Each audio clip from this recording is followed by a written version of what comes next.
అందరికీ నమస్కారం. నా పేరు శివాని నాగరం. యూట్యూబ్లో ఒక ప్రైవేట్ ఛానల్లో ఒక ఇంటర్వ్యూ జరగడం జరిగింది, ఒక పాడ్కాస్ట్లో.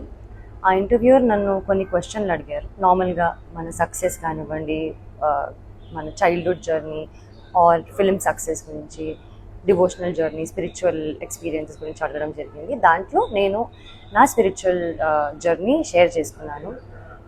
కేదార్నాథ్, నా రామ్కోటి రాయడము, తిరుపతి, షిరిడి ఇవన్నీ చెప్పడం జరిగింది. అందులో తిరుపతి గురించి నేను మాట్లాడడం జరిగింది. 15 minutes దర్శనం, అది కొంచెం హైలైట్ అవుతుంది. దానికి నేను క్లారిటీ ఇవ్వడానికి ఈ వీడియో చేస్తున్నాను. అక్టోబర్ 2025లో నేను ఎయిర్పోర్ట్లో 10,500 శ్రీవాణి దర్శనం టికెట్ నేను, మా అమ్మ లైన్లో నిల్చొని టికెట్ తీసుకున్నామని. మా ఆధార్ కార్డులు అవన్నీ ప్రూఫ్స్ ఉన్నాయి. ఆ టికెట్స్ తీసుకున్నాక దర్శనం జరిగింది. 15 minutes అనేది నా మెయిన్ మోటివ్ చెప్పేది ఏంటంటే, లైన్లో బిగినింగ్ నుంచి స్వామివారి దగ్గరికి వెళ్ళినంత వరకు కొంచెం కొంచెం స్వామివారు కనిపిస్తూ ఉంటారు.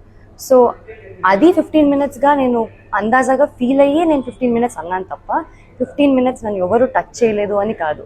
ఇంతకు ముందు కూడా నేను సినిమాలు చేసిన తర్వాత సర్వదర్శనం 300 రూపీస్ టికెట్ తీసుకొని మా ఫ్యామిలీతో వెళ్ళాను. అప్పుడు జస్ట్ 5 seconds 3 seconds హార్డ్లీ స్వామివారిని చూడడం జరిగింది. నా లైఫ్లో ఫస్ట్ టైం 13 years తర్వాత స్వామివారిని అంత దగ్గరగా చూడడం జరిగింది. అది నేను చాలా హ్యాపీగా ఫీల్ అయ్యి ఎక్సైట్మెంట్తో చాలా జెన్యూన్గా షేర్ చేసుకున్న ఎక్స్పీరియన్స్ అంతే. అది కొంచెం మిస్లీడింగ్గా వెళ్తుందండి.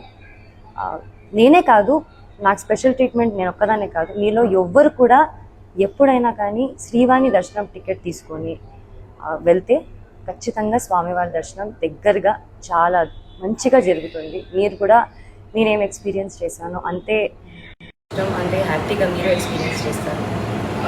నాకు దీనిపైన క్లారిటీ ఇవ్వాలి అని నాకు బాధ్యతగా నాకు ఇవ్వాలనిపించింది.